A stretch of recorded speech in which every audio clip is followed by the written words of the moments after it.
Ons het ook in die nuus gehoor van die ontbinding van die Amapanyazi misdaadvoorkomingsprogram en die Vryheidsfront Plus wat gesê die Gautengse regering se besluit om hierdie of misdaadvoorkomingsprogram te ontbind is 'n erkenning dat die projek 'n mislukking is. Nou volgens die party was dit van die begin af as 'n gevaarlike en onwettige poging om 'n parallelle polisiemag te skep in stryd met die grondwetse bepalinge oor wetstoepassing. Ek gesels dan hieroor met Jaco Mulder, hy is die VF Plus LP en 'n provinsiale leier hier in Gauteng wat vir ons meer besonderhede gee. Jaco, goeiemôre. Goeiemôre Susan. Eerstens net jou reaksie op die ontbinding van hierdie span of hierdie eenheid.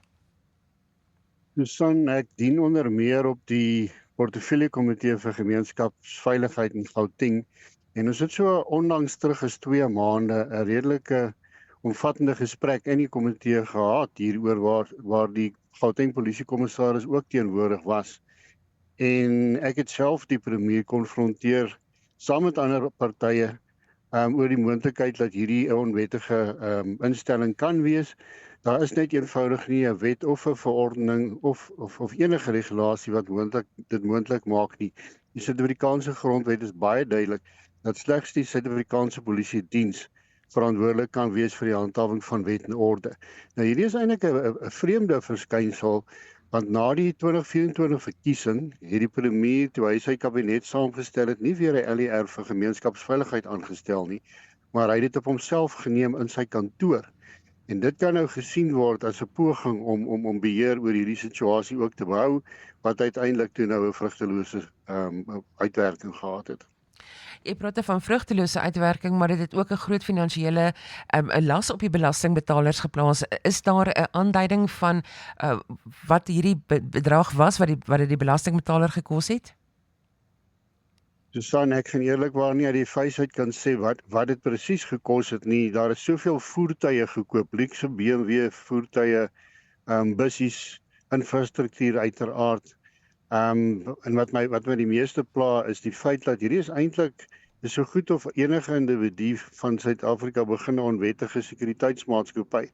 Ek het nogal gedink tydens die wetgewer se opening vanjaar, daar naby Rosslyn in Pretoria, toe ek hierdie sogenaamde Amapanyazi so sien marcheer en ek sien die premier hulle inspekteer, toe laat dit my so dink aan 'n diktator wat sy eie weermag tot stand gebring het.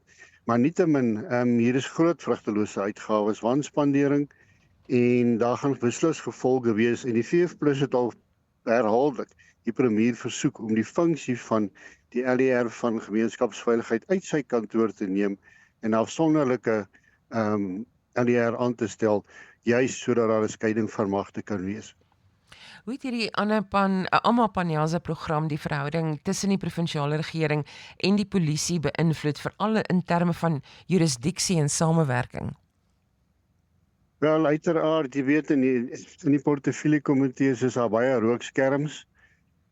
Die premier het gesê hy en die KwaZulu-Natal se polisiekommissaris loop 'n baie nou pad hier en dat hulle dit in Natal ook wil doen.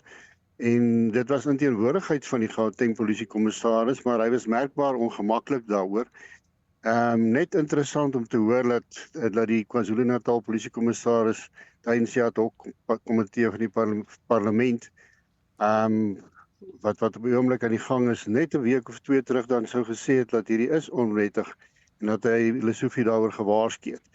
Onmiddellik daarna het Lesofie in die media teruggekap en dit ontken. Nou die interessante ding is hy het hierdie ontbinding aangekondig voor die openbare beskerming dit as onwettig bevind het. Met ander woorde, hier is soveel agter die rookskerms aan die gang, maar uiteindelik gaan hy moet spa staan vir die koste, vir die verspilde uitgawes. Maar ek dink hier kom waarskynlik nog 'n kommissie in die toekoms en ons sien uit oor wat die resultaat daarvan sal wees. Ja, ons weet dat misdaad in elke provinsie, maar veral in Gauteng 'n groot probleem is. Ons het nou ook gehoor in ons nuusbulletin dat hierdie beamptes dan nou eintlik versprei gaan word en eintlik maar in ander departemente opgeneem gaan word, opgelei gaan word as verkeerspolisie en so meer. Maar watter alternatiewe strategie sou die VF Plus voorstel om misdaadvoorkoming in Gauteng effektief en grondwetlik te versterk sonder om parallelle strukture te skep? Ja, die grondwetlikheid, Susan, is uiteraard belangrik. wat die Suid-Afrikaanse polisie diens se geleedere moet versterk word. Dis wat moet gebeur binne die wetlike raamwerk. Jy kan nie 'n onwettige parallelle strukture gaan skep nie. En natuurlik ongelukkig weet ons hoe dit in die Suid-Afrikaanse polisie diens gaan. So kom ons veronderstel die premier het suiwer motiewe gehad daarmee, dan het hy by implikasie nog steeds die grondwet oortree. So die SAPD moet sy huis in orde kry.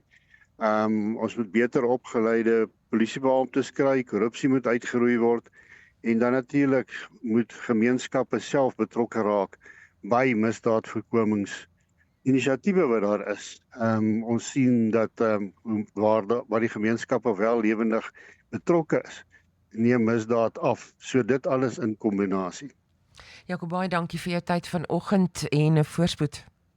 Dankie baie, selfde daar.